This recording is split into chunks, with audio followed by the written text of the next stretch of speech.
Statue in Mongolia. This is the biggest mounted statue, so please come and visit and see the statue. It's very nice. So we're talking about the introduction of Mongolian economy, health sector, indicators, health system, health institutions, state health program, and pharmaceutical market. Mongolian economics, the population GDP per capita in $1 million is 3.2 last year. GDP per capita is 4.2 thousand US dollars. GDP total is $13.6 billion. And economic growth, GDP annual variation in percent is 7.3%. Inflation rate is 8.5%.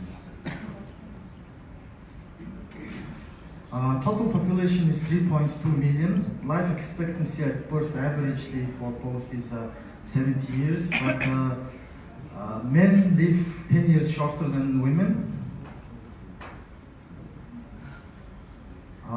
Key health indicators, total population, as I said, 3.2 million. Population living in urban area in percent is 68.5%. Total fertility, every woman has approximately 3 children. Life expectancy at birth is, for both sectors, is 70. Life expectancy at age 60 is 10 years. Under 5 mortality rate is 36.8. Adult mortality rate is male almost 300. This is for from 15 to 60 years old, and for female is 125. Mortality and burden of disease, maternal mortality ratio is for 100,000 births is 45. Prevalence of tuberculosis is 428. So this is 5 leading causes of death. Mostly it's cardiovascular diseases. Second, it's cancer, oncology. Most diseases are respiratory diseases because we have from minus 35 to plus 30 degrees, almost 65, 70 degrees climate variation. This is causing a lot of respiratory diseases. Proportional mortality, cardiovascular disease 40%, cancer 21%, chronic respiratory disease 2%, diabetes 1%, other NCDs, non-communicable diseases are 16%, communicable maternal, perinatal and nutritional conditions 10%, and 11% are injuries. So 80% of non-communicable diseases account for 80% of the deaths.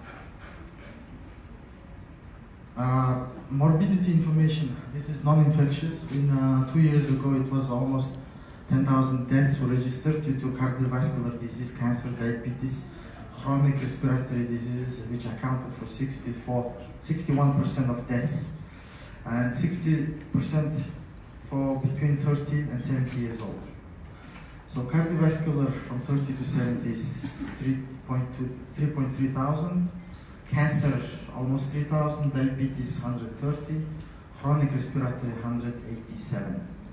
A total of all premature non-communicable disease deaths were accounting for 23.3%, 3.3 thousand in cardiovascular, and it's the same I just talked about. So mortality rate due to health and cardiovascular diseases, cancer, diabetes, and chronic respiratory disease for 10,000 population from age 30 to 70. You can see on the graph, total is 46.8. So yeah, male has more problems than female. And mortality rate of cancer, this is in the oncology sector, almost 40% is liver. This is due to hepatitis viruses. And stomach and lung, according to these numbers, you can see the percents.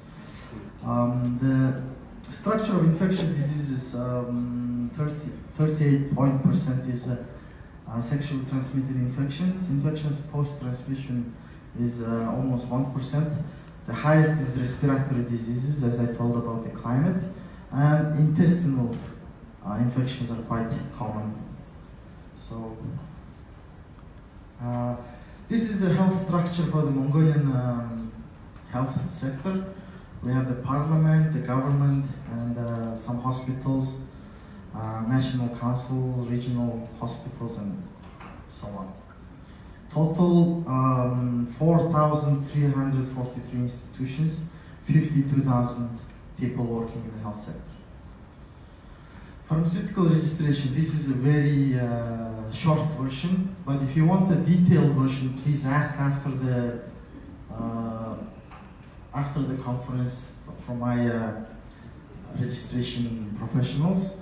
So basically, it was 3 countries needed to be registered before, now it was changed to 5, and usually it's from 3 to 6 months, mostly it's on the lab test. And fast registration, please ask the details about the fast registration from our professional. Number of newly registered medicine in the last 15 years, 20 years. So the highest was in 2016, 2015, and 500 new drugs have been registered 2 years ago, and 420 of them are imported, and 38 are Mongolian domestic medicines. 12 medical raw drugs, and 24 were registered from the registration.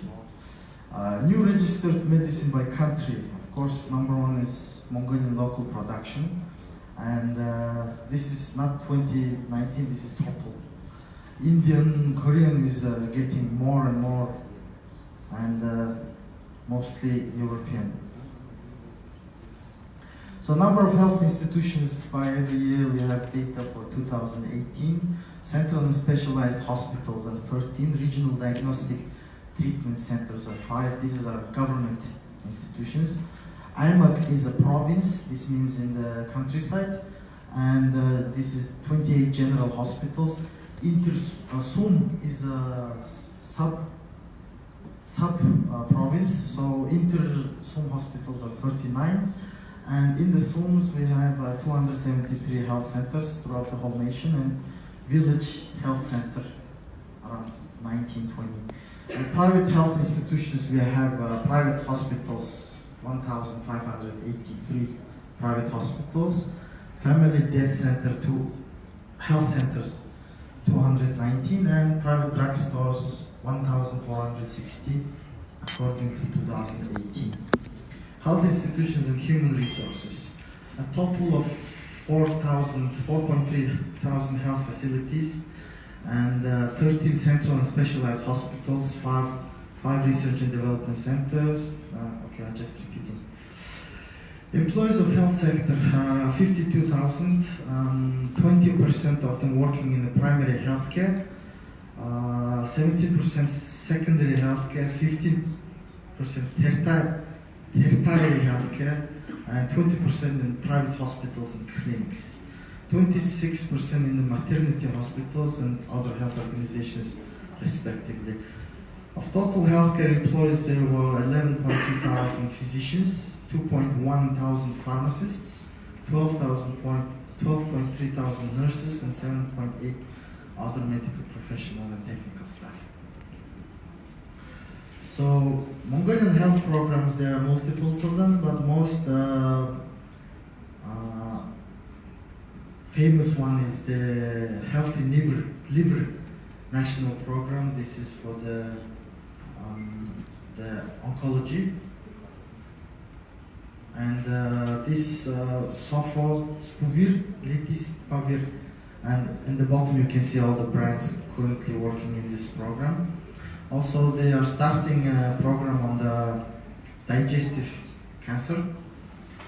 Mongolian pharmaceutical information imports is currently 407 suppliers. Monos is working with 300 suppliers, 143 distributors, 2,700 SPU, and the market is 83.3 million in terms of imports, plus domestic market of 20 million USD dollars. So 17 manufacturers and 3,980 SKUs. Imports by ATC classification, I'm not going to read everything. You can see, right? Just we'll pause here for like 20 seconds. So antibiotics and anti-infections is number one, almost 15%, 18%.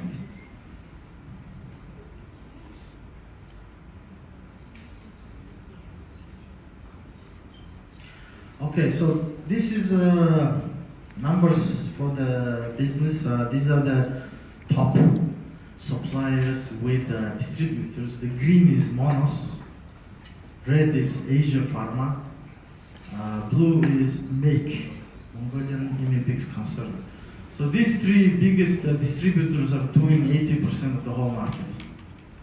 And Karka is number one on the market, Deng Pharma is number two, Kidion, Astellas, Sandoz. These are the top five. Novartis, Takeda, Pfizer, and Bayer, BCC. So these are the top 10. And you can see top 10 brands. Fluoxetine, Dorista, Diclotec, Theraflu, Narpaza. All these numbers are in US dollars. If you want to see detailed information about this, we can provide you with a very good interactive data. So top three companies covering 80%. In 2019, the total market was 92 million US dollars. Thank you. So this is my first presentation about the pharmaceutical sector of Mongolia. So I have another presentation.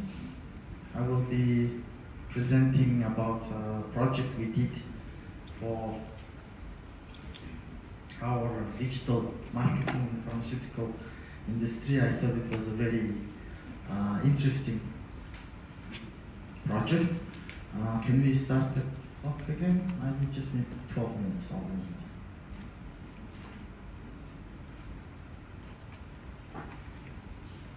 Можно часы? Спасибо. We're calling it community management business. It's the main concept is to develop the competencies of pharmacists, selling skills, business skills, scientific skills of the pharmacist. So current issues we're facing in the pharmaceutical market. Let's talk about pharmaceutical market in the general marketing, what we do. Basically 90% of our work is training of doctors and pharmacists. So there's two ways we do the training. We do seminars and visits. So these are the issues we're currently facing with seminars. Seminars, learners don't always attend seminars. Instead they send someone else, they send a relative to get the credits for the license. Lectures getting boring after many hours of talking. Cost of venue, food, coffee breaks, etc. And the most important thing is you cannot really evaluate the results of your training. You don't know if the people have learned or not. And for the visits, we're having problems like traffic, of course. Pharmacists, our doctor is very busy all the time. Change of shifts of pharmacists and doctors is causing them to do multiple visits. The skill of the visiting people are not that good. You have to train them constantly, not always satisfactory. Frequency of visits from all other representative offices causes them to do something else to attract them. We need to be different.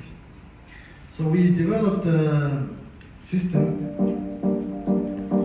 Can you make the volume a bit down? We started with a conference. The conference was a pharmaceutical market conference with the expo, and we gathered 1,200 pharmacists. First year we did it for free, and it started in 2018. So the conference, we thought that we need to tackle engagement of pharmacists. When they want to learn, without engagement we can't really do anything.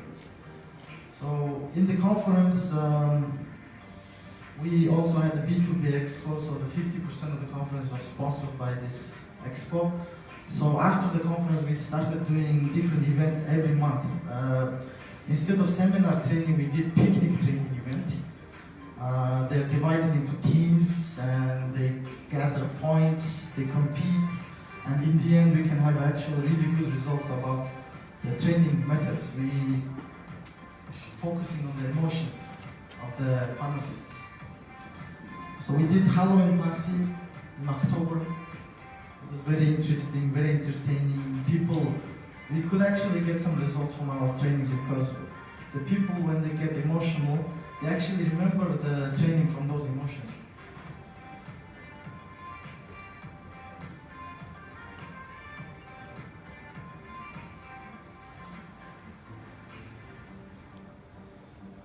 The next event was quiz night, and all these events are sponsored by our suppliers. All the questions for the quiz are sold to the suppliers, and because these pharmacists, the questions are so professional, these pharmacists want to be number one. They were really competing for these right answers.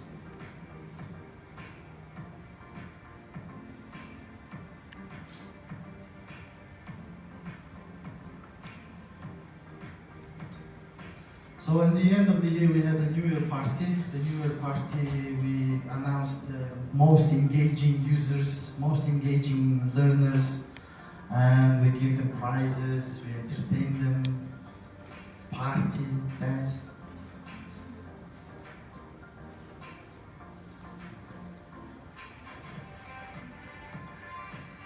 So we have one annual event which is very professional, that's the conference. And every month we're having these small events which are more for engagement of the users. Snow party and training, they're playing atoms and molecules, sumo.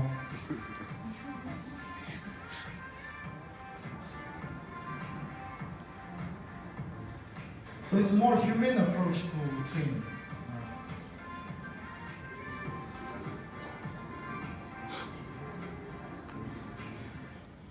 So we're calling this M5 community.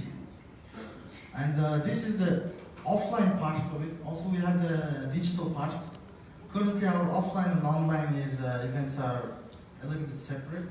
But now we're trying to do the online and offline part together. So this is how the online part works. It can be used on the cell phone, it can be used on the computer. So on the online training, we let the users use it on their own time, instead of coming to the office and sitting there for many hours or going to an event. So we put the product content, it doesn't have to be always content of products. We sometimes put scientific products, sometimes we put license testing examination questions so they can prepare. Sometimes we put P&L trainings, business trainings. Recently we've been putting the coronavirus news 3 days before the actual mainstream media.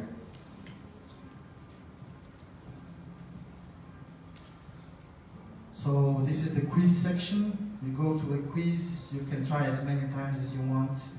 When they when they answer correctly, they earn points. And from these points, they can actually buy prizes. Electronics, trips to different countries, they can buy a car. And it has the event section, it has the survey section, feedback section. It's working pretty good.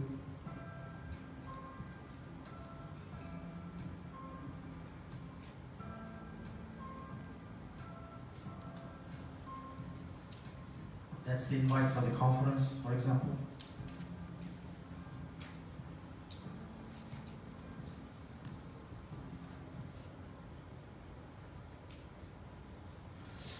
Okay, with this marketing tool, we have some actual data. As you can see in the beginning, there wasn't enough people using, so the results started very slow. But as we get more and more users, the number of growth in the products are increasing. And we have selected these products which are non-seasonal effect products.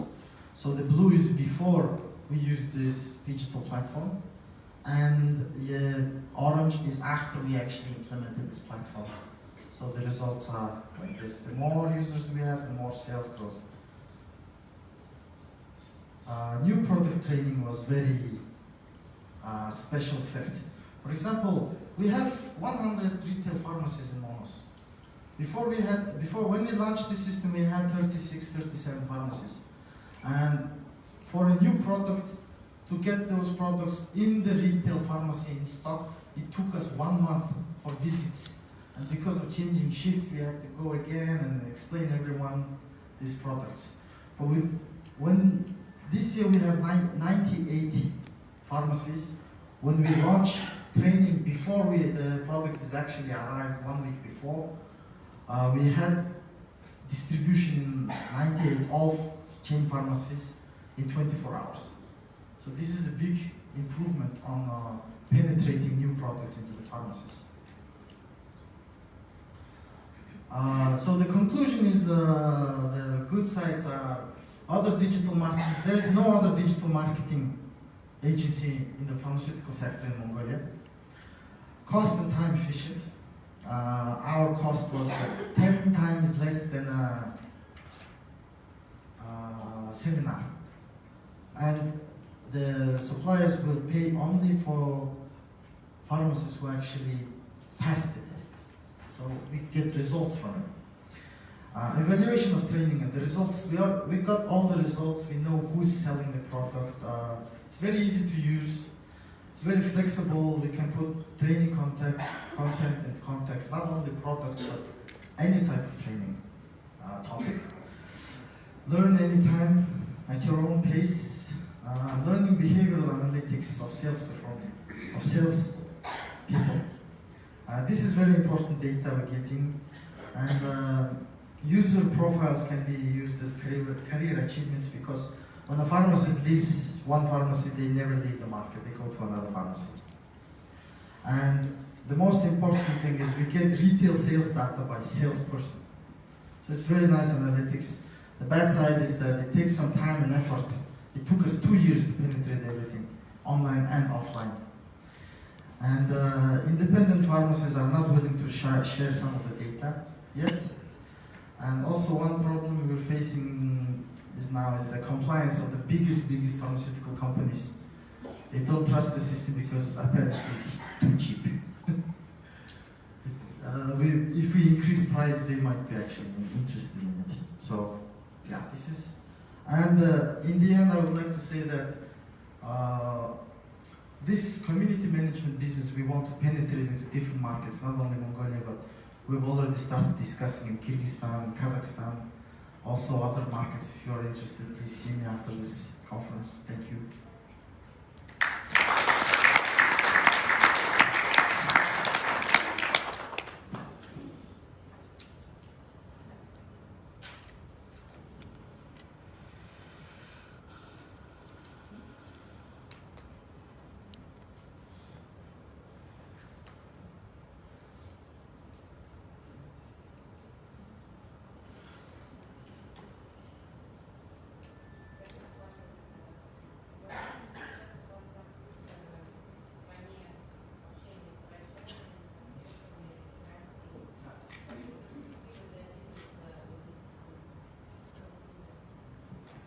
Как повлияет карантин в стране, который сейчас, по-моему, до 1 апреля, на фармацевтический бизнес?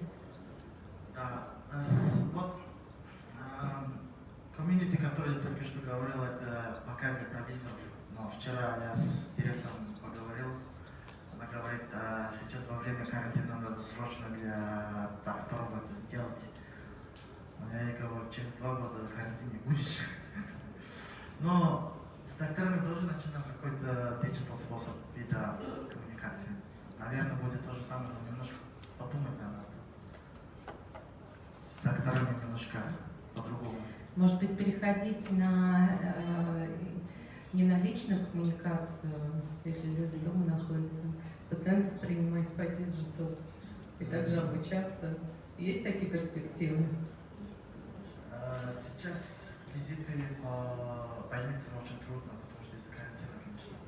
Но пойти к ним дома это просто непрофессионально, во-первых. Во-вторых, все доктора во время карантина в больнице работают.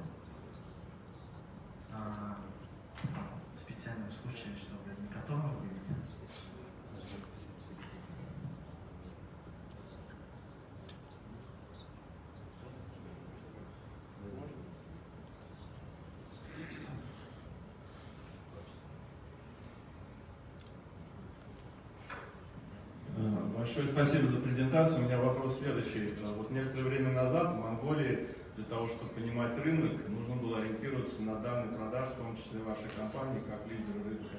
У меня вопрос, не появились ли какие-то источники информации, но независимые исследовательские агентства или какие-то другие источники, которые бы отражали сейчас ситуацию на монгольском рынке?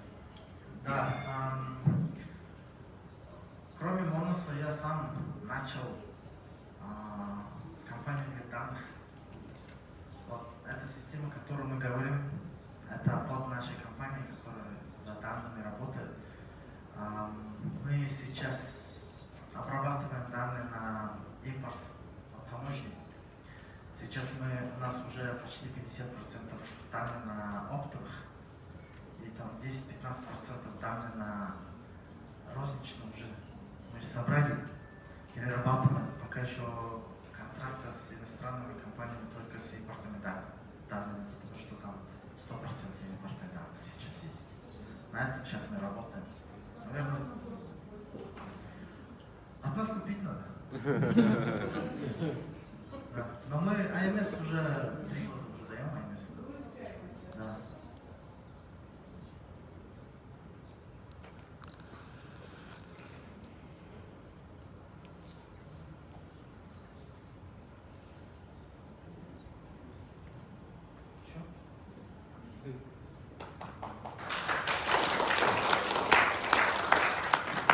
Дорогие участники, спасибо всем большое за то, что приняли участие в сессии, посвященной Монголии. Всем спасибо. Обед накрыт. Пожалуйста, проходите в зал веранды. Спасибо.